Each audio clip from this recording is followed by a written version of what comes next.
El arte del Cinquecento es el arte del siglo XVI. Es cuando el Renacimiento, surgido en Italia en el siglo anterior, en el 400, se expande por todas las cortes europeas.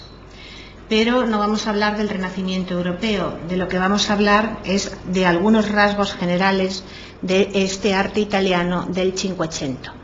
Recuerden que lo mismo que el 400, se hablaba de 400 porque era el siglo XV, ahora Cinquecento es el siglo XVI.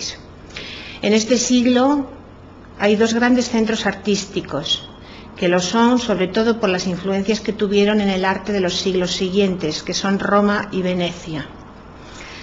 La Roma de los papas, empiezo por Roma, la Roma de los papas sustituye a Florencia como el gran centro creador del arte que se difunde por toda Europa. El papado y las grandes familias continúan esa importante función que en la historia del arte y la historia del gusto tuvieron los gobernantes ya en las cortes italianas del 400.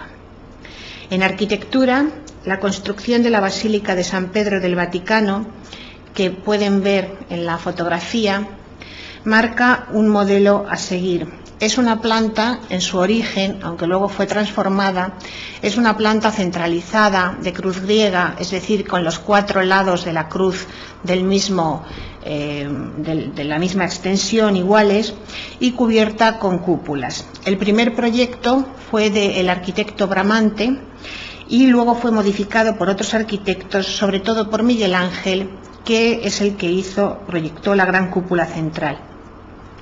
En pintura, dentro de lo que fue esta Roma de los papas del siglo XVI, del Cinquecento, hay que considerar también la obra del mismo Miguel Ángel, con esta magnífica producción que es la Capilla Sixtina. En la bóveda de la Capilla Sixtina se pueden ver toda la historia de la creación hasta los 10 mandamientos por Moisés. En este caso, pues pueden ver aquí desde la creación de Eva saliendo de la costilla de Adán a la creación de Adán en una de las imágenes más conocidas que luego volveremos a ver. Es una pintura en la que hay unos soportes arquitectónicos fingidos, pero que sostienen a los desnudos, a los llamados ignudi, y ese tipo de manera de desestructurar, es decir, de romper fingidamente lo que es el espacio arquitectónico a través de estas arquitecturas y estas pinturas, es algo que luego tendrá muchísimas consecuencias en el futuro, ese romper el marco arquitectónico. En el juicio final, al fondo, que lo pinta Miguel Ángel años después, aquí sí que todo soporte arquitectónico ha desaparecido y Cristo en el centro, como un dios Júpiter justiciero, porque no se olviden de que seguimos en el Renacimiento, en esa recuperación del mundo clásico, este Dios justiciero desencadena un movimiento que lanza a unos hombres a la gloria y a otros hombres al infierno, en un aislamiento de soledad que obedece de alguna manera a lo trágico del destino que cada uno ha elegido. Dentro de lo que es la Roma de los papas, entre los hitos, digamos, que es lo único de lo que yo estoy tratando en esta pequeña clase, está la obra de Rafael, cuyo trabajo para el Papa Julio II se reflejó en la decoración de las estancias vaticanas. Y de entre esta decoración de las estancias vaticanas podemos destacar la Escuela de Atenas. Aquí vemos la armonía entre el mundo de la antigüedad clásica y las grandes figuras del Renacimiento del XVI. Por ejemplo, esta figura de Euclides fue ese gran geómetra de la antigüedad clásica que se inclina sobre una tablilla, es la figura de Bramante, del arquitecto Bramante. Esta figura que vemos aquí, que representa a Platón, es la figura de Leonardo da Vinci. Esta figura que vemos aquí, como Heráclito, es Miguel Ángel. La misma arquitectura de esta Escuela de Atenas recuerda lo que fue el primer proyecto de Bramante para la Basílica de San Pedro del Vaticano.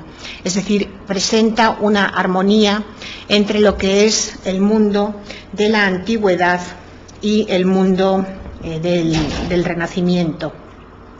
un mundo del Renacimiento que se funde con este presente y un mundo de la antigüedad que se supera. A partir de ahí se abren nuevos caminos y nuevas posibilidades en la historia del arte que acabarán desembocando en el barroco. La influencia de Miguel Ángel y de Rafael es tan grande que los artistas acaban trabajando a la maniera de, es decir, al estilo de estos grandes artistas. Y ahí nace en este siglo XVI una corriente cada vez más delimitada, no hay que generalizarla, pero es lo que se llama manierismo, por ese pintar a la maniera de. Ese manierismo se difunde en las cortes europeas con ejemplos tan señalados, se lo traigo porque ustedes lo conocerán muy bien, como es el de la pintura de El Greco, con unas figuras en las que el modelo de la naturaleza se ha perdido y se utilizan los modelos de los grandes maestros. Por ejemplo, es importante el estudio anatómico en esta adoración de los pastores, pero realmente aquí el Greco no está copiando de la realidad, está basándose en modelos miguelangelescos, los está además exagerando, está alargando las figuras con unas luces muy intelectualizadas, es decir que realmente es muy diferente a lo que era el modelo de la naturaleza que se seguía en el origen, en el Renacimiento. Pero ese pintar a la maniera de dar origen a esta tendencia dentro del XVI que es del manierismo.